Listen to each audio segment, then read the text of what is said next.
ಒಬ್ಬನಿಗೆ ಪ್ರೀತಿಯಾಯ್ತು, ಆದರೆ ಆ ಪ್ರೀತಿ ಅವಳಿಗೆ ಕೇಳಿಸಿಲ್ಲ. ಅವನು ಪ್ರತಿದಿನ ಅವಳನ್ನ ನೋಡ್ತಿದ್ದ. ಅವಳ ನಗು ನೋಡಿದ್ರೆ ಅವನ ದಿನಪೂರ್ತಿ ಬೆಳಗ್ತಿತ್ತು. ಆದರೆ ಅವಳು ಅವನ ಕಡೆ ನೋಡಿದ್ರೆ ಒಂದು ಸಿಂಪಲ್ ಸ್ಮೈಲ್ ಅಷ್ಟೇ. ಅವನಿಗೆ ಅದು ಸಾಕಾಗ್ತಿತ್ತು. ಅವನು ಅವಳಿಗೆ ಮೆಸೇಜ್ ಟೈಪ್ ಮಾಡ್ತಿದ್ದ, ಆದರೆ ಸೆಂಡ್ ಮಾಡ್ತಿರ್ಲಿಲ್ಲ.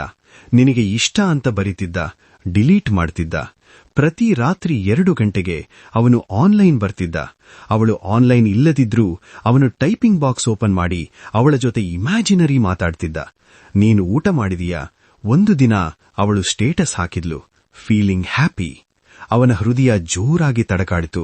ಅವನು ಅಸ್ಯೂಮ್ ಮಾಡ್ಕೊಂಡ ಅವಳು ಯಾರನ್ನಾದ್ರೂ ಲವ್ ಮಾಡ್ತಿದ್ದಾಳೆ. ಆದರೆ ಕನ್ಫರ್ಮ್ ಮಾಡೋ ಧೈರ್ಯ ಅವನಿಗಿರ್ಲಿಲ್ಲ. ಯಾಕಂದ್ರೆ ಒಮ್ಮೆ ಕೇಳಿದ್ರೆ ಅವನ ಕನಸು ಮುಗ್ದೋಗುತ್ತೆ. ಮಳೆ ದಿನ ಅವನು ಬಸ್ ಸ್ಟಾಪ್ನಲ್ಲಿ ನಿಂತಿದ್ದ. ಅವಳು ಹತ್ತಿರ ನಿಂತಿದ್ಲು. ಅವಳ ಕೂದಲು ಮಳೆಯಲ್ಲಿ ಒದ್ದೆಯಾಗಿತ್ತು. ಅವನಿಗೆ ಹೇಳ್ಬೇಕು ಅನ್ಸ್ತು, ನಿನ್ನ ಜೊತೆ ಲೈಫ್ ಶೇರ್ ಮಾಡ್ಬೇಕು.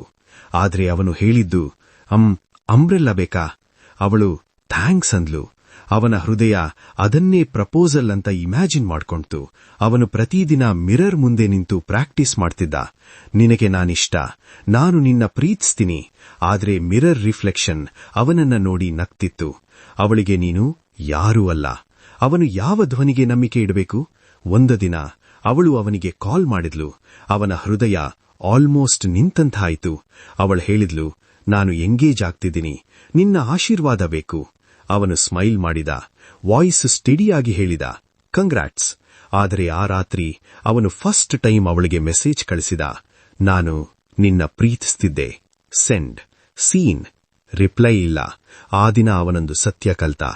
ಒನ್ ಸೈಡ್ ಲವ್ ಅಂದ್ರೆ ನೀನೊಬ್ಬನೇ ಸ್ಟೋರಿ ಬರೀತೀಯ, ಅವಳು ಅದನ್ನ ಓದುವುದೇ ಇಲ್ಲ. ಆದರೆ ನೀನು ಇನ್ನೂ ಅವಳನ್ನ ಬಿಡ್ಲಿಲ್ಲ.